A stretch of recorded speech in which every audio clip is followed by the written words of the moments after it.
ఈ కుటుంబం అంటే కూడా తనకి చాలా అభిమానం. తన మాటల్ని బట్టి అలాగే అనిపిస్తుంది.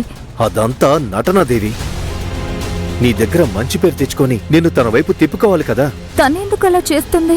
ఎందుకంటే నువ్వు ఇంటి పెద్ద కోడలివి, తను చిన్న కోడలు కదా. రేపు నీ మాట విని తను నడుచుకోవాలి కదా.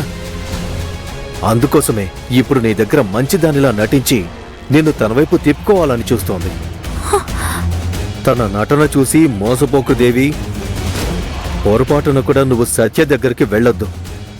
తను నిన్ను నాశనం చేస్తోంది. మా అమ్మ మన పెళ్లిని అంగీకరించి నిన్ను కోడలిగా స్వీకరించింది. అదే చాలా పెద్ద విషయం. దీన్ని బట్టి మా అమ్మ మంచితనం, తన గొప్ప మనసు నీకు అర్థమై ఉంటుంది. ఆవిడ చిన్న చీమకు కూడా ద్రోహం తలపెట్టరు.